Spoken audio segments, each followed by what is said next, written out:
So thank you for joining us for this webinar. We're really excited. It was a bit of a brainchild of Nicole, who's somewhere in the background over there, who started an initial post looking at some of the reasons, some of the myths people have heard when coming into the early years sector. And we're quite surprised by some of the overwhelming figures, but there was a lot of consensus about the 4 key kind of statements that we're going to talk about today.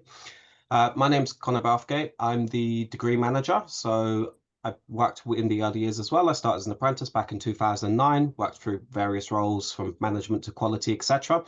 And eventually found myself now teaching adults in higher education towards their early years degrees. So we're going to start introducing the panel. So I'm going to go around on the screen where I can see people. So if we start off with Jazz, would you mind just to introduce yourself a little bit and your experience for me? Yeah, so hello everyone. My name is Jess. I'm an apprentice program officer. I've been in the early years industry now for 10 years. I actually also started out as an apprentice too. And now I'm fortunate enough to actually help current apprentices become excellent early years teachers. I was motivated to work with apprentices after my time as a nursery manager in Canada, where I felt that those who wanted to enter this career weren't receiving much support, and therefore they weren't actually aware of the importance of their job and actually how much goes into being a nursery teacher. Um, but yeah, I love the industry. I have such a passion for it, and yeah, it's great. Yeah. And it definitely shows. I've taught some sessions with Jazz, and you can see the energy in the room straight away and the passion for people coming into the sector. Thank So you. let's move through then. So Latifa, I can see you on the screen next. Would you mind to introduce yourself to the participants? Yep. Hi, I'm Latifa. I'm an apprentice. I've been in early years for 2 years, and yeah, I'm just having fun and going with the flow with everyone. Nice.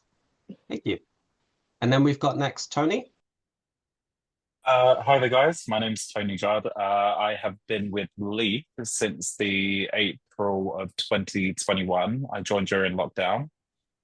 And yeah, I started off as an apprentice, and now I'm a room manager, and I'm currently studying on the degree program for LEYF, and yeah, currently enjoying it very much.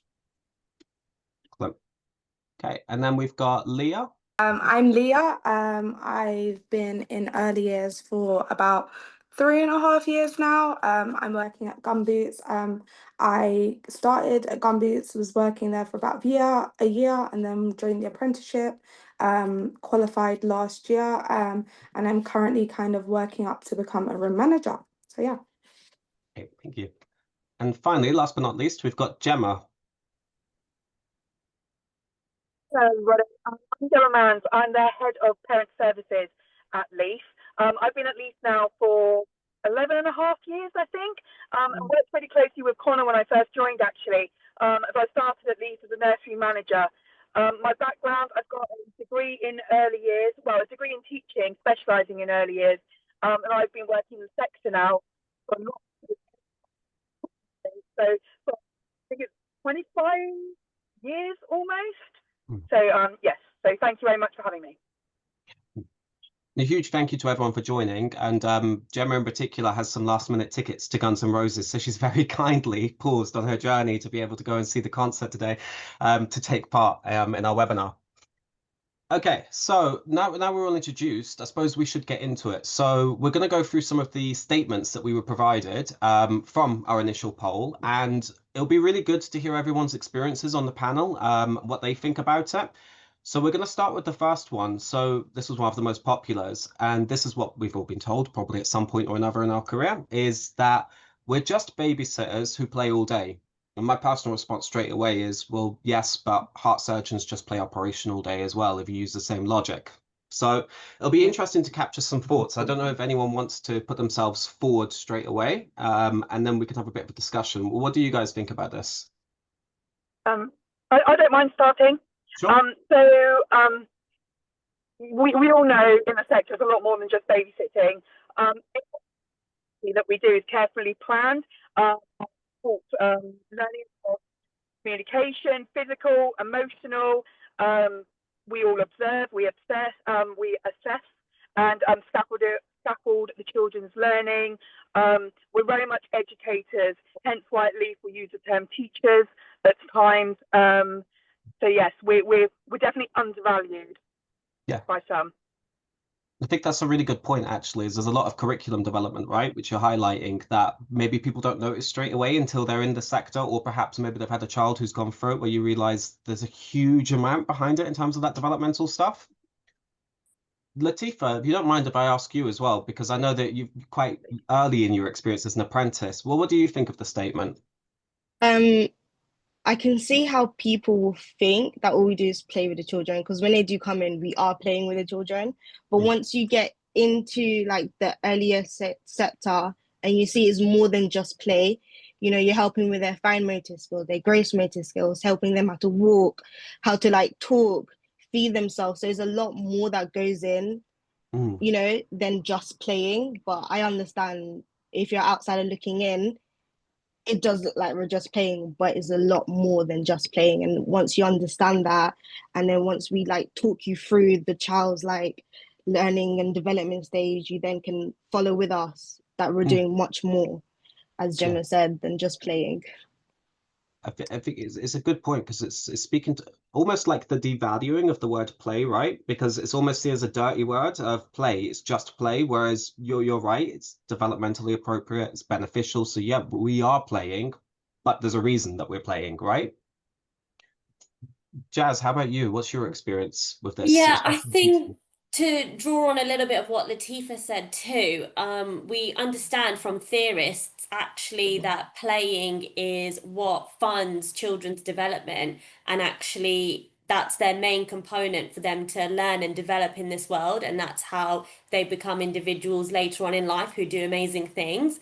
Hmm, But it can be a little bit difficult to hear at times because as a teacher, we do way more than play. We look hmm, after them, we care for them, we safeguard them, we help them to grow, we help them to develop. And for most of our children that are in these nurseries, they're actually there for more than a working day, essentially, because parents will drop off before they go to work, still do their 8 hour day and pick them up afterwards. So there's hmm, like a huge element of care. hmm, And from my understanding of like babysitting, it's like in evenings when parents go out, it's like a short sector, whereas we're with these children so long throughout the day. And I think one of the important things is actually like there is legislation on early years. So we're not just there to just kind of sit and watch them play, but we're actually there to follow the curriculum and help them to develop in this sec like, as little individuals. yeah, yeah, absolutely. And I think, especially with this curriculum coming up, play is in the curriculum. It's there in the Yeah. statutory curriculum. It's a key part of it, right? So it's Yeah. doing Yeah. what we should be doing. It is play, developmental play, Yeah, but it's play, right? Play is a exactly. really powerful teaching tool, Yeah, and we certainly shouldn't be scared to use the word play. I mean, it underpins our entire pedagogy Mm, at least, or a lot of the pedagogy at least. yeah, absolutely. so we know like how like strict the curriculum gets after they leave school. So if they just have this time to just play and that's how they learn, we should just be encouraging that.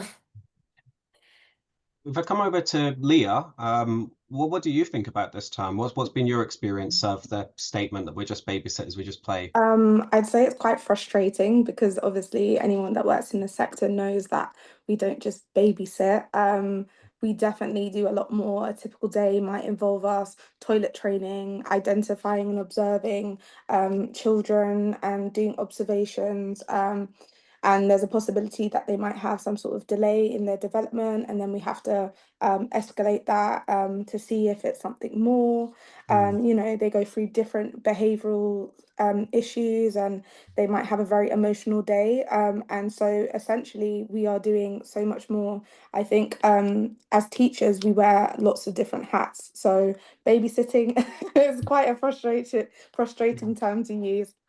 yeah. I totally hear you, and there's a whole thing in the sector of the devaluing of the early years sector. We're seen as the poorer sibling of education, right? So I suppose this kind of speaks to the stigma of that as well, with the frustrations of actually it doesn't value the fact that we're educating through play. Definitely. Yeah. Tony, how about you? We've just completed a module recently in the degree on play, so I was saving you till last because I know that we've just recently done some work on this. So I'll be interested to capture some of your thoughts as well. So in regards to the babysitting, I don't necessarily see the babysitting as a derogatory term. I can see how other people might. You know, some of the families that I babysit for, you know, they genuinely couldn't deal without me. So I think that they very much value the that word and, you know, what comes along with it. But I will say that I think a lot of the parents, especially the more affluent parents, they view what we do through a different lens because a lot of them have much more outcome associated rewards, where it's like, you know, if they're at work, they, you know, they achieve something, they get a raise, they can see the physical outcome of what they're doing, whereas they can't see that with us. And I feel like we don't share that enough for the parents sometimes. And, you know, with society as a whole, because with primary school and secondary school, you can kind of view how well they are doing based on the grades achieved, whereas us, we very much rely on you know, on Ofsted gradings to give us our sense of worth, when I think what we do in the building is actually so much more than that. Yeah, and then in regards to the play and the module that we just completed, it's just so much more than you think it is. There's so many different types of play, and, you know, especially the presentation that I did at the end, the way that children play is completely changing in the world that they're coming into. And I feel like devaluing the learning that comes from play is also devaluing the society that we are planning to build for the children that exist within it. Because you're disregarding the technological advances that we've made, the planning that we build around us. When you deny the value within that, you deny the value within anything. I think a really, really strong point. I know I've had lots of discussions recently about children's right to play and the erosions to play. In the United Nations Conventions of the Child, which we adhere to in the UK, we talk about children's right to play, relaxation and rest. So I think it shouldn't be seen as a negative word, but I think often it can be sometimes misconstrued. But I think all of you are right that play is important. It's not a bad word. It's just understanding the meaning of it. Absolutely. Does anyone have any other thoughts on, especially because I know I've kind of led in a lot to play, but in terms of this idea of babysitters? I think it's a little bit interesting what Tony said, actually, because I was speaking to a parent not so long ago, and they were talking about actually how valuable babysitters are for their own time. But funnily enough, they were talking about how much babysitters charge now. So it must be something that people do appreciate, need, and desire, considering what the going rate is now for a babysitter. So I actually, now hearing Tony, and it's kind of sparking that conversation I had with that parent, it is kind of interesting to see it from that angle as well. Yeah, because even on my end, I've been invited to go, you know, abroad with families to help take care of their children. So, and I don't think it should be that dirty word, because it is a genuinely, you know, needed service in this day and age. Yeah, I think it's a good point. We also don't want to devalue babysitting. It's critical infrastructure, right? The same way that early is the same way that care is, the same way education is. It's all critical infrastructure. Without it, parents wouldn't be able to do the jobs that they do. Many people are night shift workers, etc. So there's definitely value in both, and they definitely both provide educational support, right? Yeah.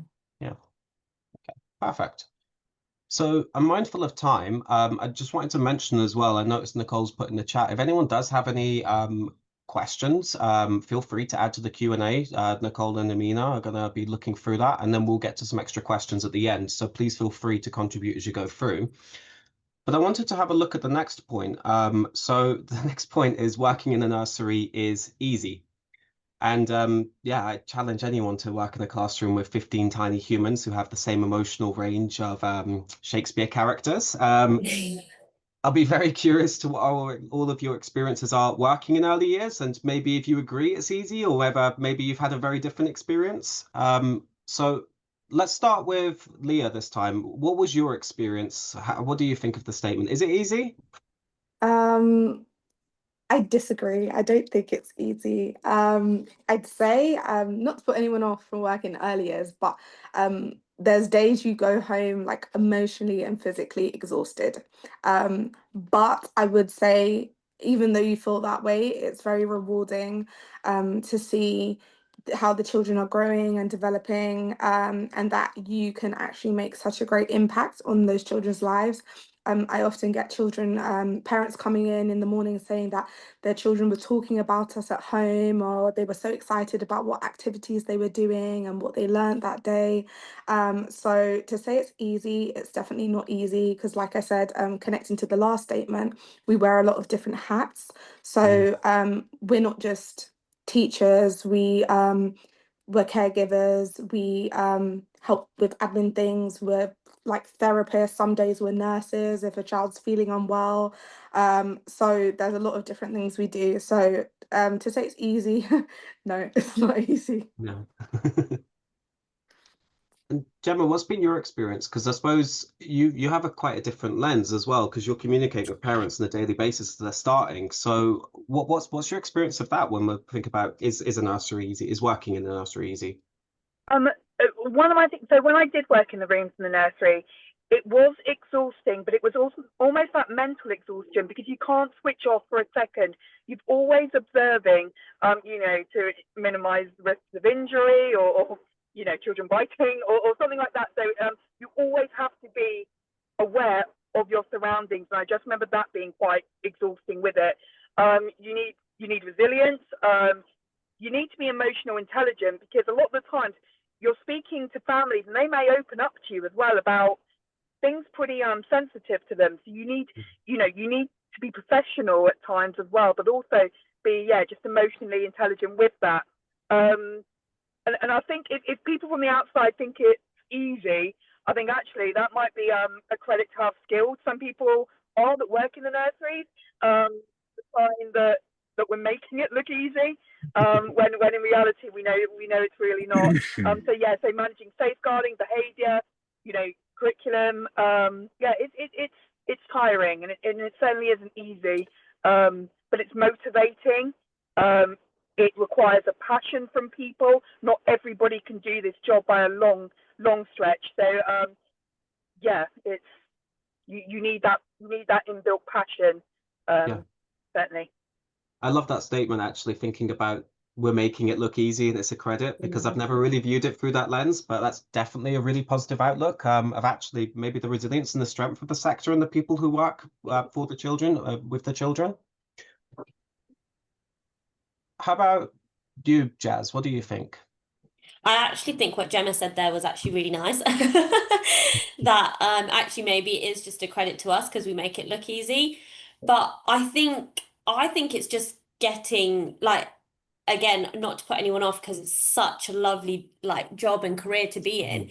But I think it is difficult, let's be honest. And I think it is getting a little bit more difficult as we understand more needs of children as well. And actually, when we look into it with new research that happens of how to support all these children as individuals and their families, it's a lot of pressure to take as well, essentially. Also, you have to think like from a parent's perspective, we're looking after their most prized possession every single day. That's not something to take lightly. That's something that we have to really think about ourselves as well, when how we look after this little individual every day. And although children are strong and they're independent and we encourage them to be the best they can be, they do need a lot of support and they do need a lot of help. And every child as an individual needs a different type of help. So I can't say that it's easy, but maybe like Gemma was saying, maybe we just make it look easy. But to support all of those children as individuals, considering my first ever classroom size that I worked in had 64 preschoolers in it. So it was not easy. But actually, like the big classroom sizes we have, some classroom sizes in nurseries can be bigger than like an average classroom, right? So yeah, and I think they don't necessarily see the outside factors as well, like things like Ofsted, how much we work with the local authorities. When we're especially in LEYF, where we try to involve the community so much as well, it's like doing loads of different things at the same time. But I wouldn't say it's easy, but it it's definitely rewarding, as Leah said too, and it does make you feel really good at the end of the day. And when you've seen a child succeed, there's no greater feeling for sure. Yeah. But it's definitely a super valid point, and the differentiation between each child, like it's not Yeah. a factory-like process, is it? It's one of those where even with years and years of experience, you'll work in a different classroom and you'll have to adapt your approach, and you'll find that you're still learning something about your own teaching style. Yeah, and that's actually another thing. Think about how much we have to learn and absorb and figure out every single day, because we'll be faced with a different problem. Either a child needs something specific we've not done before, a Mm. family's come to us with a certain request, like, and new research is constantly coming out as well, which is nice. And then trying to adapt our teaching styles and our play styles to match that as well. There is a lot to it. Yeah, absolutely. Latifa, what's been your experience so far in terms of work at the nursery? Um, First of all, it's not easy. That is not easy at all. And as an apprentice, I realized if you're good at your job, even though you're an apprentice, people in the room, like your colleagues, they will lean on you for help and advice. And sometimes I have to remind them, like, guys, I am an apprentice. Like, you guys are coming to me with like different problems. I need to solve this. I'm trying to wipe someone's bum. Like, it's too much. But again, you need to have emotional, you need to be stable. Like, you need to like problem solve throughout the day. You know, Yeah. if an activity is not working, you need to scrap that activity, put out a new activity, get the kids engaged, and then you have to just a lot of problem solving. Again, it's not easy. You just have to go through it and work as a team. That's why I realized within early years, it's not just the children, it's also like your team around you in different rooms. Like it's baby room, it's toddler room, and it's preschool. So yeah, it is not easy. And whoever says it is easy, they need to come into our life for like a day and run a room and then tell us how it is after, because it's Yeah. not easy. I think it's really, really good advice. And you're so right. Even thinking back on my own experience, I suppose you take it for granted after a while. You're juggling so many things. And I suppose that's that resilience thing, isn't it? Where you've got eyes in the back of your head. Someone over here is doing something. That activity is no longer working. There's a new problem going on. Somebody's slightly upset over there. There's an amazing moment happening. And it's trying to be able to juggle all of those things at one Yes. time. And it's a lot of mental work, isn't it? Yeah, and safeguarding as well is another big thing, because at the end of the day, they are children. They don't really know their own like awareness, so they won't know what they're doing is not safe. So it's for you to like obviously step in and say, okay, no, you can't do that, and redirect them while also turning around and saying hello to a parent. So you're always on the go. Like you're never stopping or taking a break. It's Yeah. always going. How about you, Tony? What do you think? I've always been of the mind that any job that you do is only as hard as you make it for yourself. And I definitely found that when I started working with children, definitely had to get on board. I had to be much more of a team player, because in all of my previous roles, you know, I'd worked in retail, I'd worked in laboratories, I'd worked in logistics. So I was very much, you know, I'll do it myself. I'll just pick up the extra slack. But then, you know, you start working with everyone, you learn to trust everyone, and it does genuinely help. So yeah, I found that having a great team around you, I don't necessarily agree that the job is hard. I think the job is hard when not everyone is on the same page. Okay. And I think being prepared, putting in the little bit of extra work when you're not busy genuinely does help throughout the day. Yeah. Yeah, but I definitely do want to echo the fact that the job is mentally and emotionally exhausting at times, because, you know, when I first started working with children, I had no experience with SEND children at all. And that was, I think, the biggest learning curve for me. Not necessarily because I was scared to do it or didn't want to do it, but I was very fearful of the fact that I did not know how to help these children. And, you know, taking that first initial step into developing their personal plans, working closely in partnership with the family, with the health visitors coming in, and just making sure that their needs are met, I think has kind of turned from being like a challenge to a genuine joy within my role, and seeing how these children develop and, you know, how they improve during their time with us. So I would say even the hardest aspects of the job can become really joyful and meaningful. Yeah. I think that's a positive note to think about. And I mean, we all say it's difficult. I think one Yeah. thing that struck me, because I'm going to be honest, when I came into the early years sector, I assumed it was going to be easy. I thought I'll be making tea Yeah. for myself and reading some stories, and it's going to be chill and it'll be great. And obviously, learning more about the role then changed my perception quite a lot very, very quickly. But I think absolutely, like you said, it's what you make of it, and I suppose it's joyful, and no day's the same. It's exciting. It's not monotonous, right? Yeah. And the day goes quick quite often. It's not one of those roles I personally find. I don't know if you guys find the same, but it's not one of those jobs where it feels like it drags. Like within a blink, you've lost an hour straight away by that point, and it's like, where has the day gone at this point? Yeah, no, I will say 3 hours of gram staining feels like a full day, but 9 hours in the nursery flies by in 5 minutes. Yeah, yeah, yeah. Yeah, Not necessarily. absolutely. One thing I wanted to touch on, I was shocked about, I don't know what your guys' experiences are, before we move on to the next statement, is the business side of it. I think I was quite naive when I came into early years of assuming that as education, it's only going to be the education, the play, etc.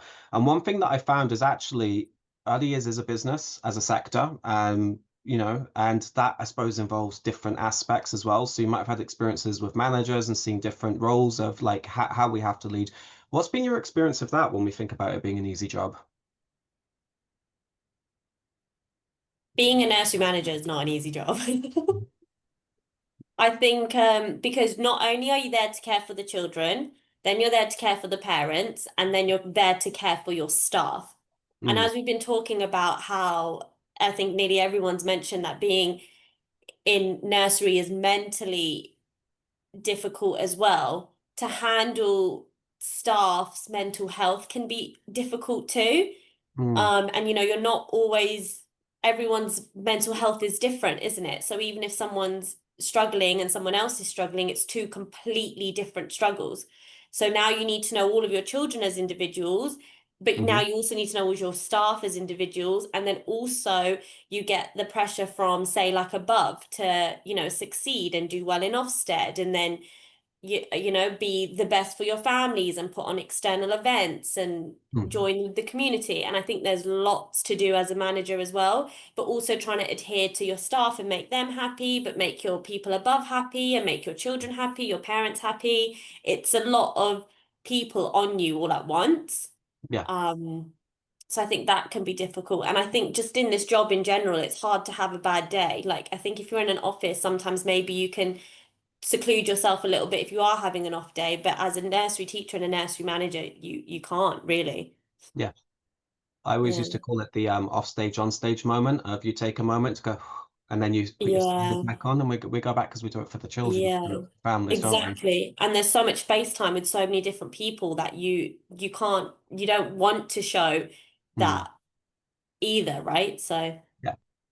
And I think on the flip side, I guess it comes with the benefits. Thinking back, and I'm sure we've all had the same experiences, we've probably made a significant impact on lots of people's lives in different yeah. aspects, whether that's that you've maybe been that spark to encourage somebody to grow in terms of one of your peers, or whether that's been the work that you've done with a child, a particular family, etc. So you are so facing people.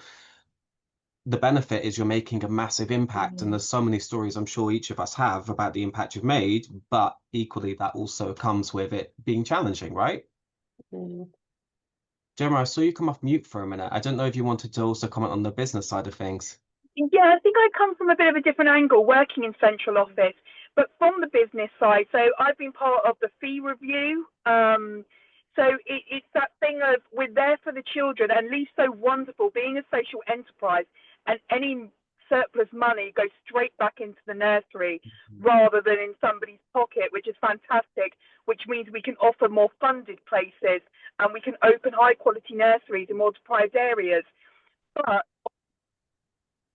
the service team are coming to me that have financial troubles and things like that. So it's that balance of we care, and the children are very much at the heart of everything we do. But we are a business, and we are a business that needs to be sustainable. We need to make certain decisions to make sure that we're still around in another 100 years. So Yeah. it's actually getting that balance, right. And nursery managers, or nursery management teams, I should say, because I'm sure the deputies too as well, sometimes do have to have difficult conversations. So yeah, there's a nursery side of it, but then there's this other massive side of it as well, to make sure that we are sustainable and we are doing the best for our parents, we are doing the best for our staff as well, and also, of course, our children. Yeah. I think really, really valid points. It's something from my experience moving into deputy management and management is not coming from an education background and being really good at leading education, but then also having to learn a completely different skill set and also managing a business that comes alongside that. Two completely different skill sets, and sometimes they don't always align in your decision making. Of course, exactly like you're saying, I've had some situations that I would love to just pour money on the problem. You know, it seems like the best thing, but sometimes you can't, because you have to be sustainable as well. So it's a constant juggling act. And I think what you said at the beginning, working for a social enterprise is definitely something that I align to. I'm sure all of us do here, in the fact that I know that the decisions that are made are for reinvestment, for the good of everybody. It's not for profit, essentially. It's going back into communities, it's going back into the settings, it's going back into the families, the children, the staff, etc. So, but it's definitely something I never expected. And when people were saying, well, when the statement, the myth comes up of working in a nursery is easy, it's like, but there's a whole business behind it. There's a whole education side. There's so much more to that. I think that leads us on again quite nicely to our next statement. So the next statement was, it's not a real career. Well, I kind of hope so, because I've invested 16 years of my life. Some of you are just starting your journey, like we've all invested our time into this. So it'll be interesting to capture your thoughts in terms of what you think when somebody's stated, and if you've had someone state, it's not a real career. Yeah, sorry, I just did want to say, so I genuinely do have quite a few debates about this with a few of my friends. And like within like my perspective is that this this career focuses on one of the earliest stages of your life, and there is a different sector to deal with every other stage of your life, whether it's your health, like being elderly, moving into assisted care, but this is the only one that isn't valued. And I genuinely do think that like quite a lot of my friends, whether they be lawyers, some of them are GPs, they see what they're doing as like inherently a little bit more valuable. However, I think that people don't understand that if we weren't here, no one would be able to go to work. Yeah. Everyone would be stuck at home with their children. We would regress back into the dark ages. And like, I genuinely do think that we need a bit more of a reform around the way children are perceived in this country. I think that this should be taught in schools as a mandatory part of the curriculum, because I think it's kind of I don't know, I've just always found it crazy that people can just have children and know nothing about them. Yeah. I always said there should be a test before people go touch test children.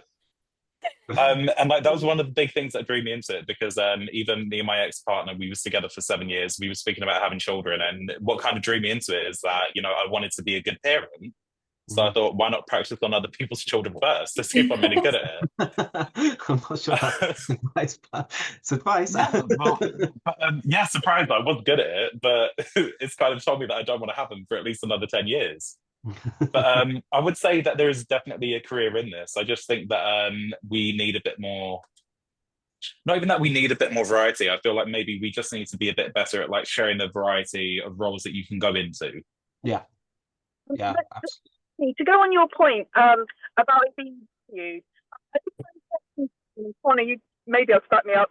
A child at the age of 2 develops 80% of their brain develops in their first 2 years, of their life. How is that not valued? So what we are doing, the social aspect, the life lessons of a child of sharing and things like that within a nursery setting, that's invaluable. It just kind of blows my mind a bit that it's not valued more. And looking at different job roles, I started in a nursery. I started as a part-time practitioner, then went to deputy, then went to manager, actually with an area manager down in Devon for a little bit before coming up here.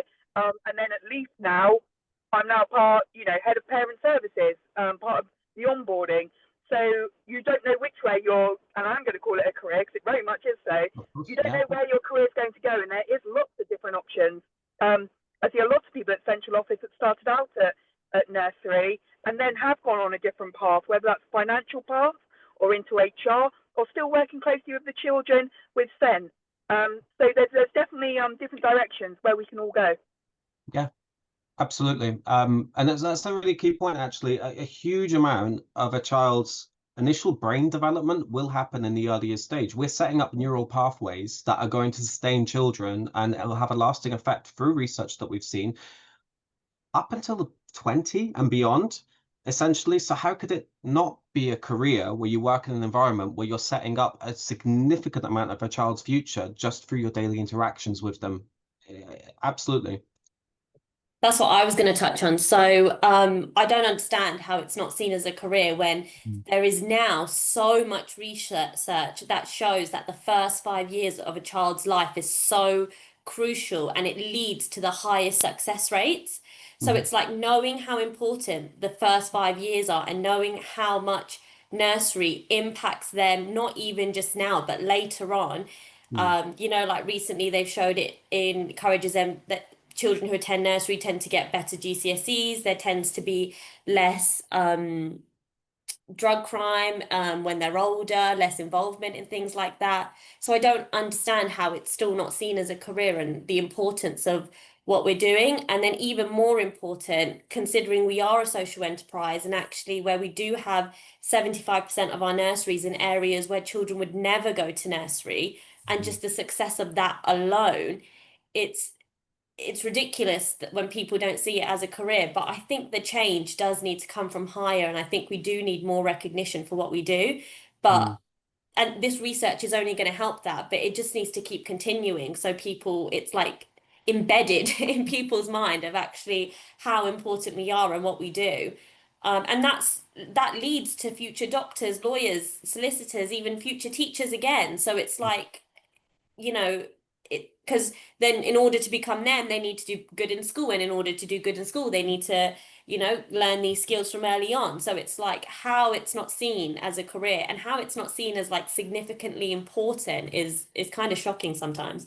Yeah, it's quite ironic that I suppose that we set up the early stage for the people in the future who will be seen as professionals and having Yeah, like you're saying, doctors, lawyers, etc., but it's not seen as exactly. a career in itself.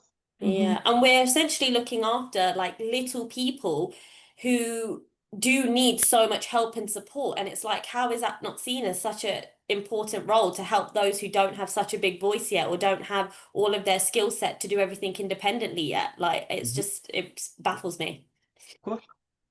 Latifa, what do you think about it? Because you're, I suppose, coming into a career and starting to plan out what your future looks like. So, what do you make of this? I think, well, the apprenticeship I'm doing is a great stepping stone, like just to understand early years and understand how important it is. Such as like SEN. I didn't know anything about SEN children, but now being in early years, I can now like transitional objects and why is it important, doing circle time and why it's important. And as a career like aspects, we can go into different things. So you can be Senko, or you can go to university and then study like childhood degrees and stuff like that. I myself want to study play therapist. So I want to go into the hospitals and help the children that can't leave the hospitals to like have fun and play. So I fully disagree. It can be a very like fulfilling career to have and to work and do more for children. Absolutely, and you touched on some really good points. That actually, there's more education, you can go further, and particularly your point that's really inspirational. Actually, of thinking of going into play work and supporting in hospitals for children who may not be able to leave the hospital or may even be on end of life care. They still deserve an experience, and surely, again, that's 100%, a yeah. career in itself. It's a professionalism, right? Yeah, definitely. I just want to come over to Leah because I haven't heard from you yet, and I want to give you a chance to make your comments too. I would say I think that people who don't see it as, I think there's a lot of stigma kind of like set from decades ago that has kind of given the impression that it's not a real career. I've had people who've joined the sector and started working in the nursery, and they've kind of said they haven't done very well in like their GCSEs or whatever, and then in college they kind of give you the option to do like health and social care or go into like early years, so it's kind of like as a last resort, when that obviously people working in the sector, we know that's not the case. It's not a last resort career. It's just, it's, you know, there's a lot of things that you can learn, especially at LEYF. I think it's a great company because we do so many things, and there's so many avenues that you can go down. You can go into management, you can go to head office, you know, learning and development, and we're continuously training, reflecting and growing. And I think also in a lot of other careers and professions, what they don't realize is that a lot of the skills that we learn in early years are transferable.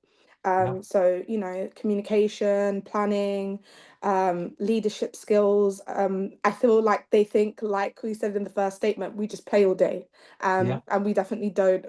We have so many other skills that we grow and develop, and so it is a real career. And I really like that you talk about those transferable skills. I was reading a report just the other day, and it was talking about potential challenges to careers with the progression of AI and what types of careers actually may become redundant careers. But when you're talking about empathy, communication, leadership, that can't be replaced. So actually, we're in a really good place in early years because those skills are not skills that would end up becoming potential redundant jobs that could be automated quite easily. So it does allow for that, you know. And yeah, absolutely. Listening to all of you, there's so many progressions. I think you're absolutely right. I see early years as a career in itself, but it also speaks to many other routes that are non-traditional routes that are typical of just a nursery. And it shouldn't be seen as just a nursery, but often that's a statement of, you know, I never imagined I'd be teaching higher education when I started years and years ago. And I never envisioned what was going to be. And many people I speak to in higher education never imagined they'd teach that. They thought actually they are quite comfortable teaching. So there's lots of different facets to it and opportunities, right? I just want to move us on to our final statement because I'm mindful of time. It's an interesting one that comes up quite a lot. So the last one was early years jobs are just for girls. And I'm curious what we all think about this. I'm going to start with you, Tony, because for obvious reasons, you're a male in our panel. So I'm curious as to how you feel about this idea of a gender stereotype. If I'm being honest, I do think that a lot of this just stems from what is perceived as a man's place within a family unit. And I generally think that we need to have because I don't like the whole statement that we need more men in childcare, because I don't think we should just be hiring men for the sake of hiring men. I think that men should want to have a vested interest in the children that are in their society the same way women do. And I feel like there needs to be a push from, like, even from beyond us to get men and, you know, young boys interested in it. And I feel like it's going to be a lot to unpack, and it's going to be a lot of work, and it's not going to happen overnight. And I think it's just like stemming from, you know, the typical thing. It's like, you know, you have a nanny who helps to take care of the children. And, you know, there was a little bit of a wave a couple of years ago where everyone wanted a nanny to be a bit different, but that wasn't the kind of impact or change that was going to be meaningful in any way. And I think a lot of it is going to have to start from home, with men and dads in particular being a lot more involved in their children's lives. Because I think a lot of us that work in nurseries, a lot of the times the dads can be a little bit useless. Like, we phone the dads whenever there's a problem and they say, call mum. And yeah, like, there's nothing I can really say for the women to do, just the men need to do better. That's a nice way to It's a bit frustrating, but the men need to do better. They really do. Respect, Tony. I think every girl on here is agreeing. Yeah, I love it. I love it. Say it again. Gonna get it tattooed. This is going to be our new slogan. The men need to do better. Do better, please. I think it's a really good point though. I've been involved in men and childcare networks, and it's absolutely something I resonate with. Is it's not about having men work in the sector for the sake of it. We just want people who have passion, have empathy, all of the skills we've talked about for the last 45, 50 minutes to be working with children. We want the people Yeah. who care, right? And you know, it transcends gender. It's just we want the right people with children at all times. Well, yeah, and that's even something that really bothers me when I first started working with children. People would be like, "Oh, they only listen to you because you're a man," Yeah. and it's like they're too young to have the toxic masculinity thing. They just listen to me because they like me. But Yeah. yeah, Yeah, gender, definitely does not determine a person's ability to nurture, teach, or lead at all. In saying this, however, of course, children benefit from diverse role models. Yeah. So having gender inclusive teens, that reflects their real life and promote equality is wonderful where you can get it. Yeah. All the attributes you spoke about earlier as well.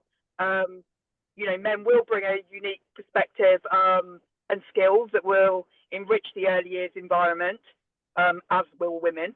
So it is important, and it's certainly not just a job for girls, and I think that is changing. I think where I started on my teaching degree 22 years ago, there were I think 400 people within my year, and there was 3 males, and that was for teachers. That wasn't for early years. That was for teachers, and I'm pretty sure that I like to think that that's changed now. Absolutely. And yeah, I think you're absolutely right. The sector average has bounced between 2 or 3%, depending on which year and which report we want to talk about. At LEYF, we're quite blessed. We're on about 8%, but it's still minimal. And you're absolutely right. We need good role models across the spectrum. And you want every setting to be able to represent the children. They want to be able to look and say, that person's like me, regardless of traditional characteristics, but thinking actually that's somebody like me. I want to be like that, and that's what we're looking for, right? And we having a gender balanced workforce would benefit that in many ways. Latifa, I saw you came off mute. Did you have something you wanted to add?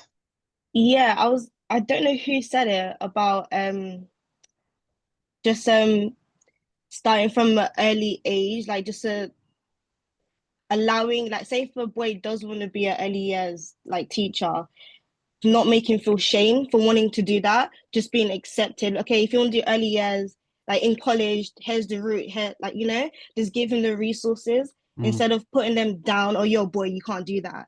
I don't think that's right. I feel like, again, like what you guys been saying, anyone can be an early years teacher. It doesn't have to just be a girl. And again, it will be a good work balance to have different genders within the workplace. So that's what I wanted to say. Oh, it's a really good point. Jazz, I can see. Oh, you were off mute, but you're back on mute. I know you're off mute. Yeah, I don't agree with it. Personally, I was raised by a man, predominantly, I think.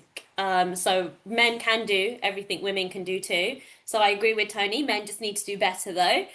But I think it is important for people to avoid this stereotype. And regardless of gender, it's just important for the children just to have really good, strong role models.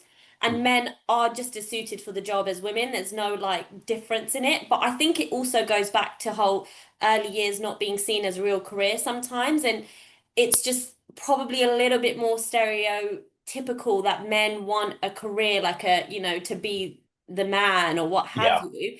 And actually, maybe it stems more from the fact that early years isn't seen as a career, so men don't tend to go for it because there's definitely nothing that a man can do that a woman can't, or vice versa, really. So I think it is just having that confidence and, knowing it's something you want to do and going for it. I think, like Latifa said, maybe people get put off early on when someone has made a comment or something like that. But regardless, children just need good, strong, healthy role models to look up to, whether it be a man, whether it be a woman. I do think more diversity does help out those kind of environments that you're working in. It's nice to have a good balance, and it definitely does make a difference. but it's definitely not just for girls. But I think also it goes back more so that I think if it was seen as such a strong career like it actually is and should be, maybe we'd also get more men that way, just stereotypically. Yeah. It's a really good point. I mean, we all Yeah. know gender stereotypes are wrong. Back in Yeah. 2012, I was part of a men in childcare research that LEYF launched, and it was really interesting. We asked the children's perspective, and what we did is Yeah. we used traditionally gender stereotyped activities.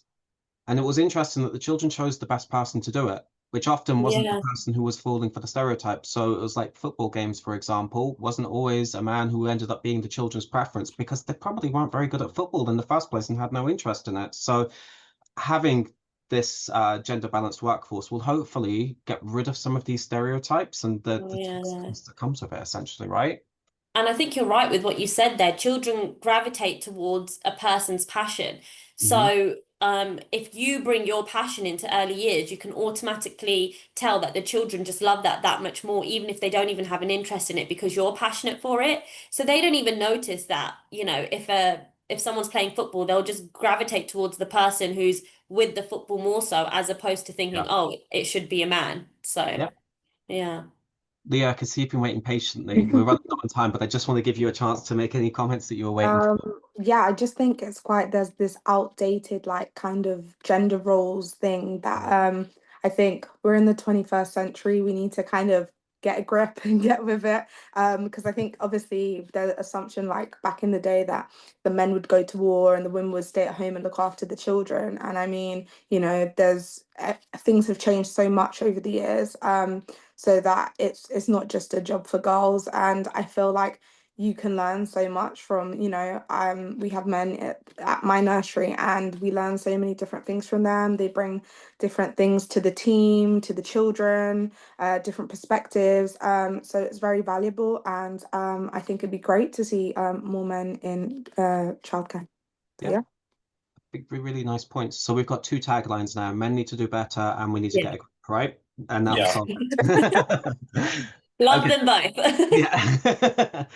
Okay, so we're kind of drawing towards a close. I want everyone on the panel just to very quickly have a think about, because it came up in our Q&A, what's the best thing about working in a nursery in the job for you personally? So if I come over to, I'm going to go around the screen, but I'm going to go backwards this time. So if I start with Leah, what's the best thing about working in a nursery to you?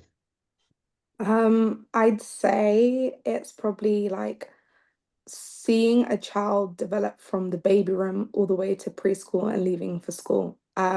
It's just so rewarding, especially like maybe something they may have found difficult, and you're like helping them to learn and grow. And it's funny because when they do leave, sometimes they've gone off to school and they don't even remember you. You see them on the street and you're like, hi. And they're looking at you like, who are you? And I'm like, I used to change your nappies and teach you how to do this. But I mean, I think the memories and like how beautiful it is to just see a child grow and develop in their early stages of life. It's just something you can just feel proud to do. Really nice. Gemma? Hello. So when I was in the nursery, and it's not a bad thing to say because it is work. My goodness, it was so much fun. Every day's different. We had a right laugh. The staff, with the children, sometimes just the staff, but it was yes, brilliant fun. Brilliant. Tony? Oh God, I'm gonna have to pick two. So I think being a gay man who works in early years, I think working with the LGBT families that we've had come through our doors, and I think just like having that little, disclosure with them, and you can literally see like a wave of relief come over them, and it's like, oh, okay, someone like us is taking care of our children. Like they feel a bit safe and they feel a bit more at ease. Not that I think it changes the way you take care of the children, but I think it's just really nice to see them like feel a bit more seen and appreciated. Yeah. Yeah. And then the second one, I cannot go anywhere in East London now without hearing like Tony from like across the road. And it's either going to be one of the mums or dads, even without their children, or I see like some little child running up to me at a million miles an hour. So yeah, I know it's kind of like feeling a little bit like a celebrity, I guess, like whenever you're in Westfield. But yeah, it's fantastic. Community approach, it's being Yeah. connected, right? Yeah, It's- absolutely. Oh, Latifa? There we go. I will say walking through the doors early in the morning and all the children just glimmer at you and say, Tifa, Tifa, Tifa, they're ready to play, they're ready to go. And me personally, I love playing with the children. I love getting messy with them. I don't care what it is, I'll do it.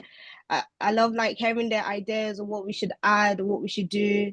It's just a very like rewarding job, and it's very joyful and just fun overall, minus the stress. So yeah. Jazz? Think two things. One is a little bit of what Tony and Latifa said. There's no greater feeling than walking into a classroom and all the children say your name and come up to you. I just think it makes you feel like famous. It's like, no paparazzi, please. It's okay. It's okay. But also, I think I was gonna say, oh my gosh, I've completely lost my train of thought. I think I got too excited remembering when the children used to come running up to me. I've literally lost it. Okay, no worries. Yeah. I think for me personally, similar to echo all of you, I just think having conversations with children is often fun. They say the most wacky things sometimes. They have the most abstract ideas, and it's you don't really get a dull day. Do you know what I mean? And when you're kind of working with them, you don't really, like you're saying with the fun thing, you don't really get a sense of dread or anything else like that. It's just it's uplifting as a career, they're fun to talk to, they're fun to support in terms of their development, and you're doing a lot scientifically actually behind the scenes in terms of the development, which is massively rewarding. Yeah, that just I've remembered. So I was going to say like how much investment you put into these children who necessarily aren't even ours, and we want them to do such amazing things, and we give so much to them without even realizing ourselves that we're putting so much energy and effort into them because we just want them to become such amazing people. And that's kind of a special thing because when you're working in offices or with other people, you don't necessarily push our peers as much as we push the children to just do fantastic things. So it's amazing that kind of connection you can get with a child that you can't really get with anyone else. Yeah. So yeah. Brilliant. And I think that draws us to time. So I'm very mindful we're 2 minutes over, which isn't too bad for me. I just wanted to say thank you to all of you as panelists who were able to have the discussion. It's gone by really quick. And also to all of our participants, thank you for joining. Thank you for giving up your time. And hopefully it's inspired you a little bit to also be advocates to break down these myths that you'll often hear in society. So the next time somebody does say to you, it's not a career, hopefully you're able to challenge them and feel more confident with that. Nicole is going to send out a follow-up of contact details. And of course, as we didn't have a huge amount of time for extra Q&A, if you do have any questions, please get in touch with us and we'll be more than happy to support you. But thank you again. Thank you, everyone.